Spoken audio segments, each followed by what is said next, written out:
Let's go back with the homecoming game.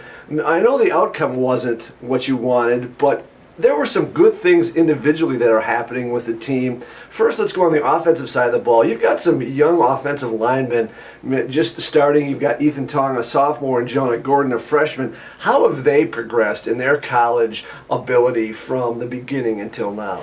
Right. Well, those two, and then sprinkle in a little bit of Kyler Medhurst, guys that haven't played a ton for us. Like you said, Jonah's a freshman out of Benilde St. Margaret. He's a heck of a football player, but he's getting better and better each week. Ethan Tong, kid out of West Fargo High School, and really is a freshman too, because he came in a year ago and during COVID when we didn't have a season. So we got a lot of green athletes out there, but they're getting valuable playing time. They're getting live bullets, if you would say. I mean, that's kind of how it's going, and you need that. You need those game reps.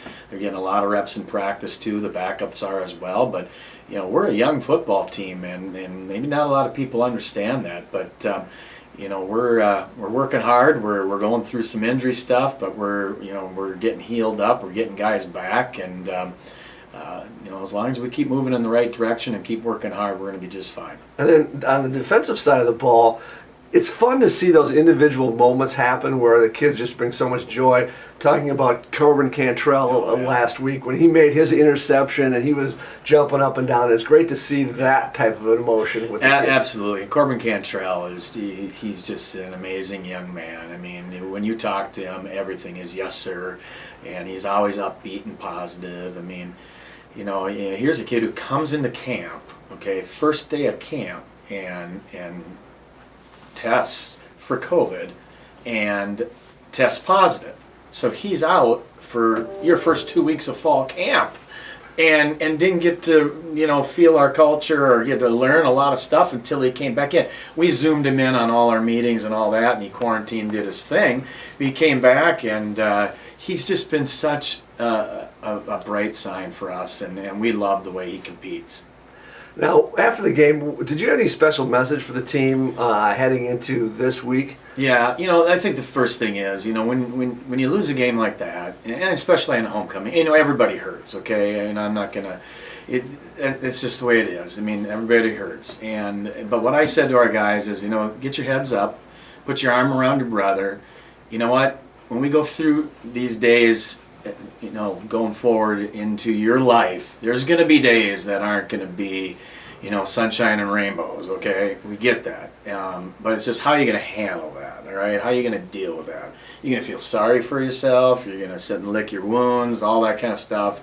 And I said to them, I go, this guy's not, and my staff's not. And my expectation is my 142 guys aren't going to do it either. And they all nodded their heads and no way.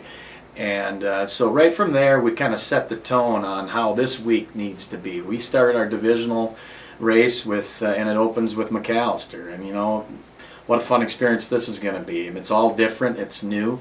I mean, you think about this, James. I mean, we're 0-2 in the league right now. In most years, you're pretty much out of a possible playoff push. Not that we're near, a playoff push type team right now, but obviously that's a goal of ours to get and reach. But within the divisional play, your divisional games are the most important games within this new setup. And we haven't been at Macalester since 2001. And in 2001, it was my first recruiting class with Jordan Telge playing defensive back for us. We were in 2 lightning storms. I think it was about a 5-hour game. I think we ended up winning 35-12, but it was the last time we've played there. It's the last time we played Macalester in general. So this is a new team to us, even though they've been in our league in every other sport for the last 20 years. Now, is the prep work for a team when you're playing Macalester, a new team, is it different than what you normally go through because of the newness and you really don't have any files or any kind of tendencies what they have? Or is it the same because you're looking at film of this year and what they're trying to do this year? Yeah, the newness of it's like they're like a non-conference opponent to start out this year once we start building our files on. Coach Ware is the interim head football coach right now. He'd been their offensive coordinator in 2019. I mean, he's got got great experience at all levels, Division II, Division I, and he's got a really good coaching staff. They're coaching these kids up. I know they're continuing to work on their numbers. They play hard, but I think the biggest thing right now is we each have we're both 1-3, so we have 4 game film on each other, and that's basically what we have. So as we start building those files down the road, we'll be able to see more tendencies and things like that. But right now it's like you're almost preparing for a non-conference game just because we don't know these guys very well. After looking at the film of Macalester, what do they do well on offense, and then what do they do well on defense? I really like their quarterback. Their quarterback, he reminds me of a Blake Craigness. He's 6'4", he's about 225. He can get out and run. He's got a nice arm. They're slinging the ball around. They're throwing the ball more than they're running it, but they got a nice couple running backs. They got a really good receiver that they like to throw to. Offensive line works hard. Like I said, these guys play hard. You look at their win. Their win was over Morris in a nice tight game, and they lost to Trinity, Texas, who's an undefeated football team down that tough Texas conference. They lost to Carleton last week, and then they lost the week before that. They lost to St. Olaf. So they're 1-3. They're sitting there just like us. Defensively, they give a few different front looks. They play hard again. They play hard for their football coach. That's telling me that they like what they're doing, and the kids are still hungry. So that's important. And within their special teams, they have a senior kicker, punter, and he's got a nice leg on him. So I think their special units are solid as well. So this is going to be a great football matchup.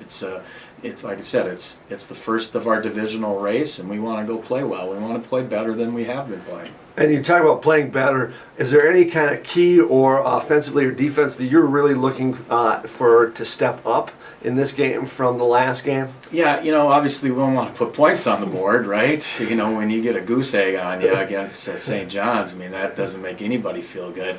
But yeah, we want to be able to execute. That's important to us. We defensively, our black shirt code. We want to be prepared and give max effort and be physical and finish. That's our goal each and every week, and our goal each and every week is to be 1-0. And that's how we've been kind of going about our week of prep for Macalester. And be fun to get back down to the cities and to St. Paul. They've got a beautiful campus and they've got a great field, and Cobbs are looking forward to this one.